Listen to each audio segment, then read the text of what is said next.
Raft, a super successful survival sim launched in 2022 on PC, and since its release, a number of copycat publishers have attempted to replicate its addictive and challenging gameplay to certain degrees of success. The Nintendo Switch itself already has one entitled Survive on Raft, but GameToTop Corp are never wants to pass up on some free fakery. So today on the channel, we're taking a look at their version, Raft Survival Simulator. So hit that like button, subscribe for more Switch content, and let's get started. So another no frills main menu with this one, with nothing but some sound options and a tutorial to look at, which is just an overview of the controls. But they have pushed the boat out a little, pun intended, as we get a nice sea view of some islands, a view that you'll become very familiar with as you play the game. Dropping into a new game though, the loading screen is almost instantaneous, which is somewhat impressive for these developers, but we find ourselves adrift at sea on a single floating platform and nothing but a few materials to our name. Now to start with, we'll go through the crafting mechanics because it's the first thing that you're going to encounter in the game, and we'll get onto the survival aspect later. But as with most of these types of games, and stating the obvious here, it all revolves around collecting materials and then crafting shit from them. The first thing you're going to craft though is going to be a trusty hook, which can be tossed out and used to reel in floating bits of debris. This debris ranges from planks of wood and leaves to pieces of rope, broken circuitry and garbage, and it's not a very diverse set of crafting materials, and much of what you craft with doesn't actually make sense, like crafting a bottle out of garbage, rope and stones, but some of it can be used combined into more advanced materials, and you'll also find floating barrels and crates which contain multiples of them. The crafting itself is pretty limited.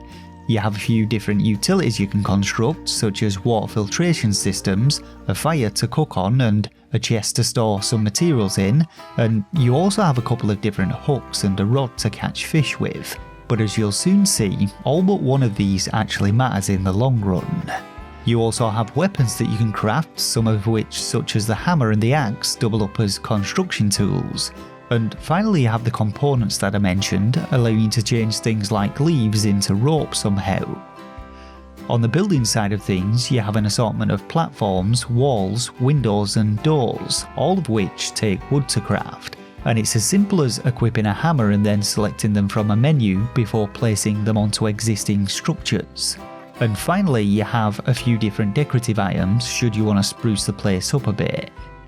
All in all, the crafting mechanics are pretty shallow and the buildable terrain is relatively limited, but it's a simple system which doesn't take too long to get the hang of.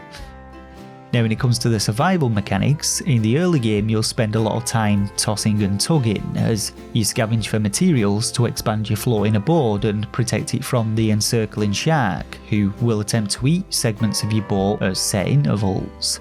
Thankfully, or not as the case may be, he's about as dangerous as a 2-year-old jiu-jitsu student and about as challenging to knock out, as you can fend him off with a single bop to the head, and even if he does manage to munch his way through something, the rest of your structure will remain intact and continue floating. Alongside this fearsome foe though, you also have your hunger and thirst meters to maintain, or at least on the surface that appears to be the case, and this is done by consuming food and water of course. That is until you discover that dying in the game restores both of these, and while you will lose half of your materials you're carrying and some durability from your tools, if you stash them into a chest beforehand, you can die and respawn where you left off and won't lose anything.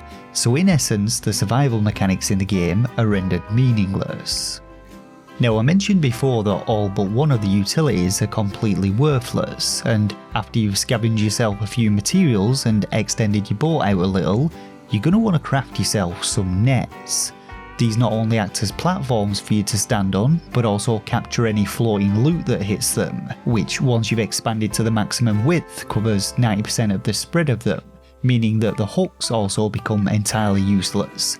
So after this, you just need to worry about fending off the odd shark attack whilst constantly emptying your nets and jumping into the sea on the odd occasion to reset your meters. That is it though. That's the entirety of what this game has to offer. You'll never get any closer to the islands in the distance because your boat doesn't actually move anywhere, and you'll notice that I never mentioned swimming in this review because the sea is deadly, so one wrong step and it's game over. As you can see though, once again they had the foundations of a game here, but as with other releases, they haven't actually bothered to build on it or give you any reason to continue playing beyond the first hour or so. And it seems as though these developers have two modes. Scam mode, where the game is complete dogshit and not worth playing at all, and half-arsed mode, where they built something acceptable but didn't bother to finish it, and Raft Simulator falls into the latter here. Once you've got your nets out and discovered its game-breaking quirks, there's really nothing left to do apart from throw together a wooden house and watch the sun go down.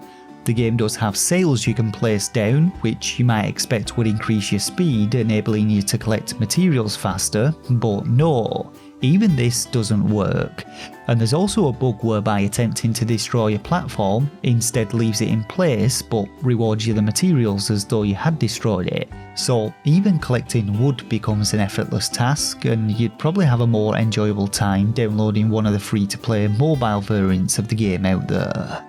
Overall though, despite the game being well put together and functionally sound, there's really just not enough to justify a purchase here. But whilst putting together this review, I've played this game way longer than I care to admit, so I guess there's only one thing left to do.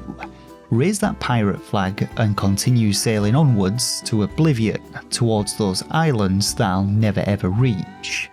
Oh, great, building zone limit exceeded. Well, fuck it, let's just plop it down here next to the fire and have done with it.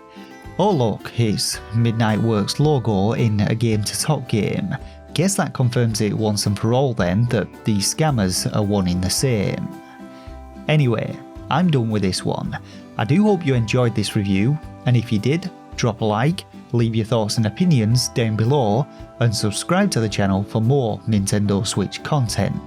But for now, thanks to the patrons of the channel for their ongoing support, and to you the viewers for watching, and until next time, take care of yourselves, and game on.